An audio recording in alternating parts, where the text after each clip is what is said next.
आज के इस वीडियो के अंतर्गत विवाह किसे कहते हैं और विवाह के कितने भेद होते हैं, ये प्रश्न हम इस वीडियो में देखने वाले हैं। तो चलिए वीडियो को हम शुरू करते हैं और समझते हैं विवाह किसे कहते हैं और विवाह के कितने भेद होते हैं। तो देखिए, विवाह की परिभाषा पढ़ने से पहले विवाह की आप हेडिंग डालिएगा, फिर स्केल से आप 2 अंडरलाइन कर दीजिएगा इसके नीचे। तो इसकी जो परिभाषा है देखिए, वो काफ़ी सरल और सिंपल रहेगी, आपको पढ़ते ही याद हो जाएगी। ठीक है, तो चलिए तो इसकी परिभाषा हम देखते हैं। तो स्थायी भाव जागृत करने वाले कारक विभाव कहलाते हैं। तो विभाव हम किसे कहेंगे कि स्थायी भाव जागृत करने वाले कारक विभाव कहलाते हैं। अब देखिए, इस परिभाषा में जो कारक है वो क्या है, तो कारक है आपका कारण।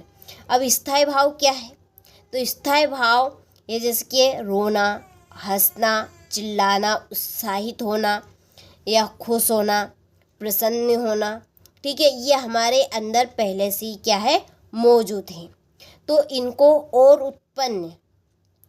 उत्पन्न करने वाले जो कारक है यानी कि कारण है, उन्हें ही हम क्या कहेंगे, विभाव।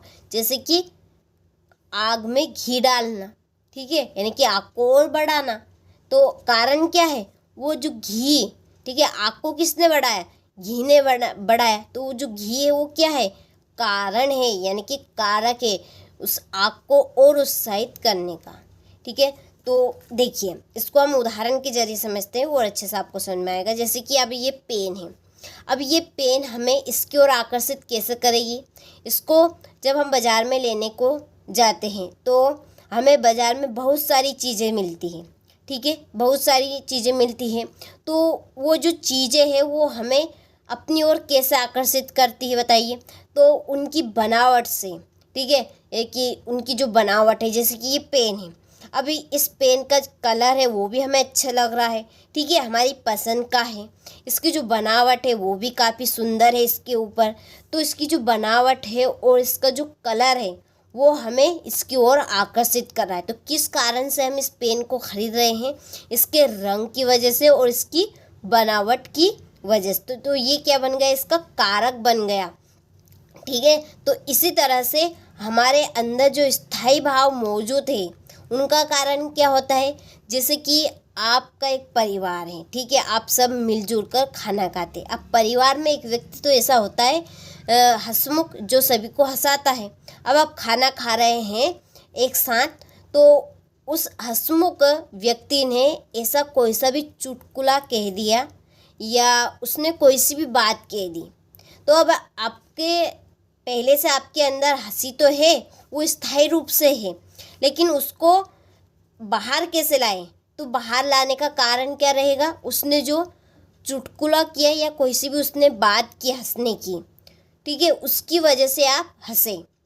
तो वही क्या है, कारण है। ठीक है, जैसे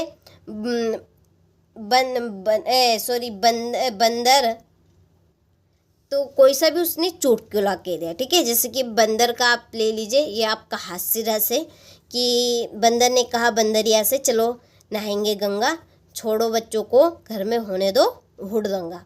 तो ठीक है, इसके ऊपर से हमें हंसी उत्पन्न हो रही है।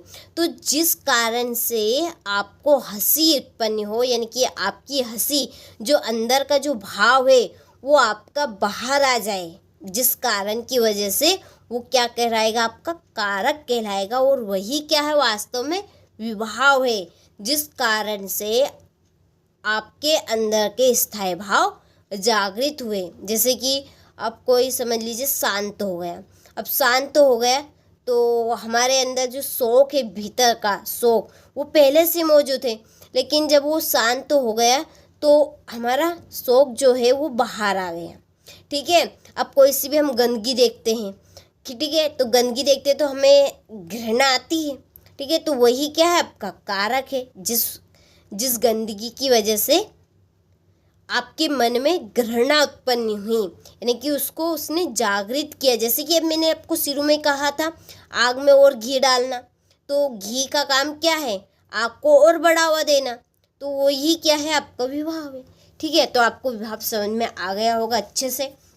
इसकी परिभाषा तो आपकी बस 2 अक्षर की है, लेकिन समझना जरूरी है। ठीक है, कोई पूछ ले क्या है वास्तव में विभाव, तो आप बता तो सकते हैं, लेकिन परिभाषा तो आप रट सकते हैं, लेकिन इसको बता कैसे सकते हैं आप? तो इस तरह से, ठीक है। तो जो स्थायी भाव है उनको जागृत यानी कि उनको उत्पन्न करने वाले जो कारक है यानी कि कारण है, वही आपकी क्या है? विभाव है, ठीक है। चलिए तो एक बार और हम पढ़ लेते हैं इसकी परिभाषा कि स्थायी भाव जागृत करने वाले कारक विभाव कहलाते हैं, ठीक है। देखिए कुछ इम्पोर्टेंट बिंदु यहाँ पे लिखे हैं कि वे परिस्थितियाँ जिनके कारण स्थायी भाव जागृत होते हैं उन्हें विभाव कहते हैं, ठीक है। ये दूसरे शब्दों में परिभाषा, आप चाहे ये लिख सकते हैं चाहे तो आप ये लिख सकते हैं, दोनों में से एक, ठीक है।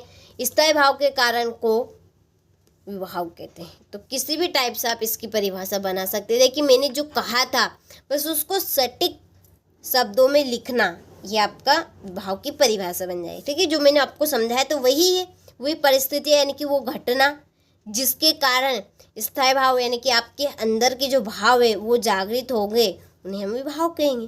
तो स्थायी भाव के कारण को विभाव कहते हैं। ये 3 तरह की आपकी परिभाषा बन चुकी है, तीनों में से आप कोई सी भी इसमें से याद कर सकते हैं, ठीक है। चलिए उदाहरण देख लेते हैं।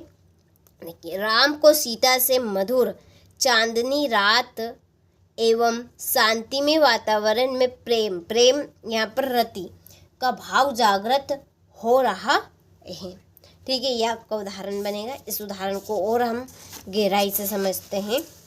देखिए ये स्पष्ट रूप से लिखा भी है ताकि आप आराम से उदाहरण को समझ सके।